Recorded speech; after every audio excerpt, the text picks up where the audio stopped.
More than 450,000 hectares are burning across northwestern Ontario right now. That is an area 7 times the size of the city of Toronto, on fire at the same time. And the biggest of those fires just made history. Thunder Bay 36 is now officially the largest wildfire ever recorded in this province, and it is still not under control. Last night, one First Nation was surrounded, not by one fire, by 6. And there's a number in today's update that stopped me cold. Roughly 60. Remember that number. We'll come back to it. Today is the 24th of July, 2026, and here is where things stand. 145 active wildfires are burning in the northwest as of the latest provincial count. The 3 biggest fire complexes alone account for more than 456,000 hectares. More than a dozen communities have been forced out, 11 of them First Nations. Over 2,400 people are away from their homes. One community has almost nothing left standing. 2 highways remain closed. And for the first time in 12 days, there is also a piece of genuinely good news. We'll get to that too. Let's start with the history, because this is historic in the literal sense. The previous largest wildfire ever measured in Ontario was Red Lake 12, 196,974 hectares. That record was set just last year. Thunder Bay 36 didn't edge past it.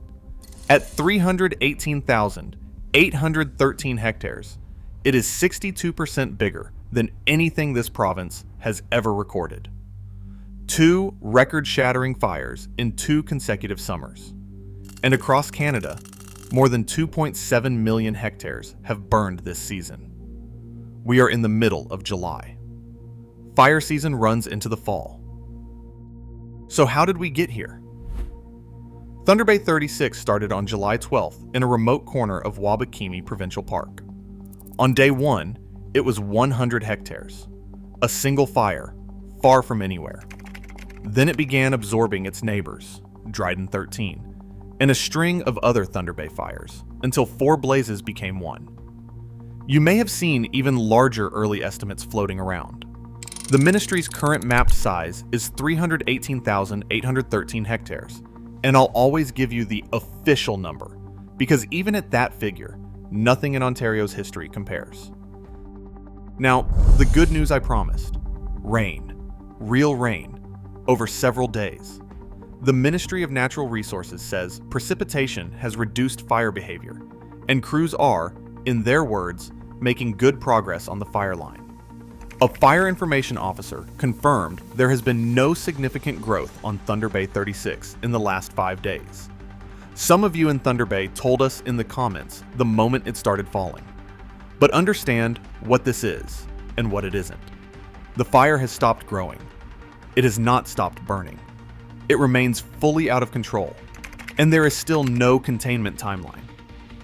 The fire paused. The emergency didn't. And Thunder Bay 36 is only the biggest piece of that 450,000 hectare total. West of Lake Nipigon and Highway 527, the ministry is tracking what it calls the Brightsand cluster, Dryden 34 and 35, Thunder Bay 54 and 56. 4 fires burning a combined 83,000 hectares, none of them under control.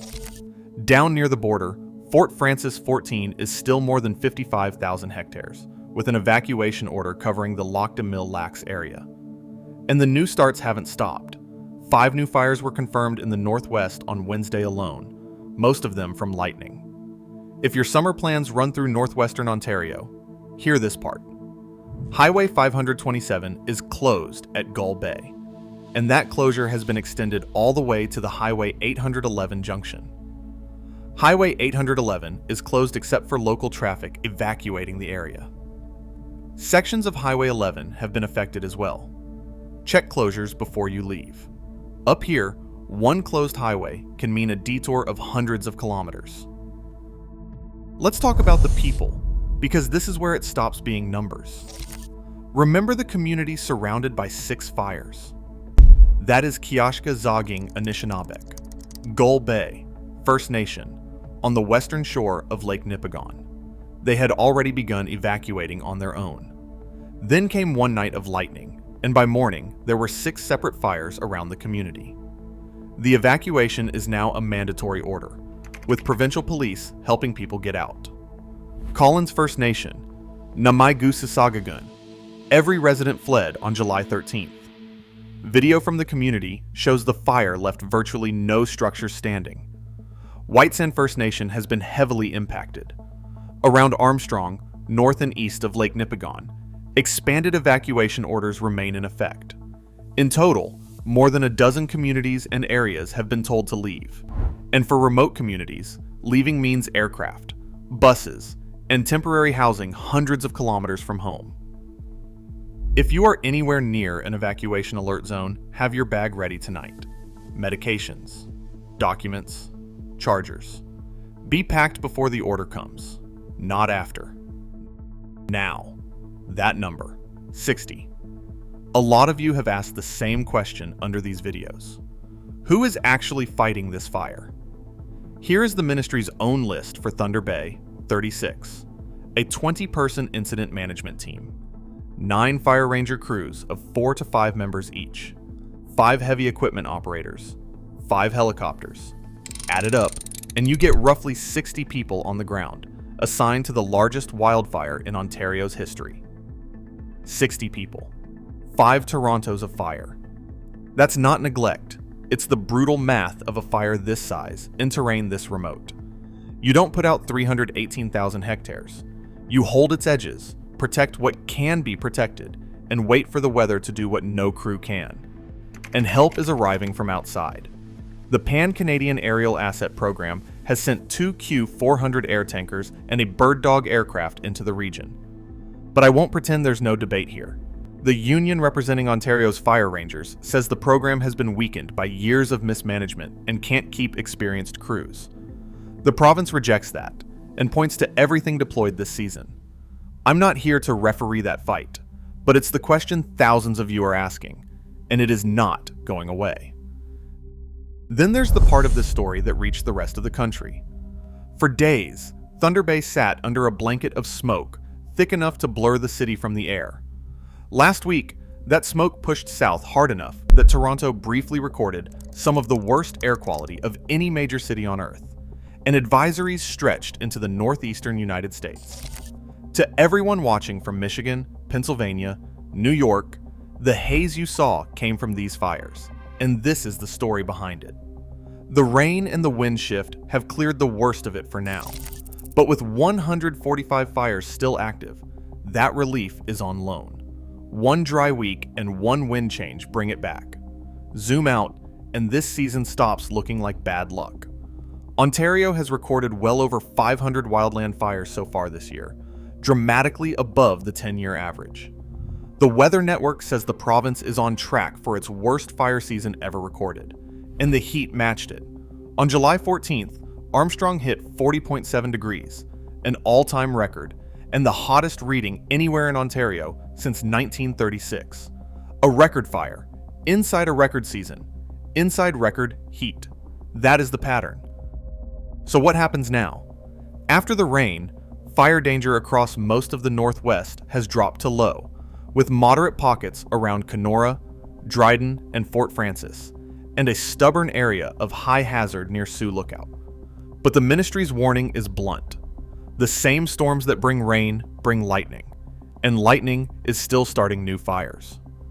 The province has also invoked an implementation order near the Dryden 36 fire, legally binding restrictions on travel and access inside the emergency zone. And the restricted fire zone still covers most of northwestern Ontario.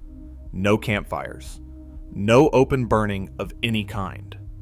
All permits suspended. Please follow it.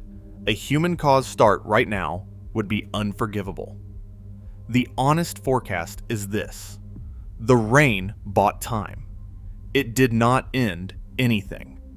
There is no containment timeline for Thunder Bay 36, and there are 2 more months of fire season ahead. Before we wrap up, I want to sit with what these communities are actually carrying. Collins First Nation is largely gone. Homes, buildings, the places a community's whole life happened. Thousands of people are sleeping in evacuation centers far from home, not knowing what they'll return to. Groups in Thunder Bay are looking for volunteers, donations, and temporary foster homes for pets displaced by the fires. If you're in a position to help with any of that, it genuinely matters. Alright, here is where everything stands as of the 24th of July, 2026. More than 450,000 hectares burning across northwestern Ontario's three biggest fire complexes. Thunder Bay 36, 318,813 hectares, the largest wildfire in Ontario's recorded history, 62% beyond the old record, held in place by 5 days of rain, but still fully out of control. 145 active fires, more than a dozen communities evacuated, 11 First Nations, over 2,400 people displaced, Collins largely destroyed, Gull Bay surrounded and emptied, highways 527 and 811 closed, roughly 60 people and 5 helicopters holding the line, with national air tankers now in the region, and no containment timeline. This is a developing situation, and I am updating this coverage daily as conditions change. For evacuation orders and road closures, check ontario.ca fire updates.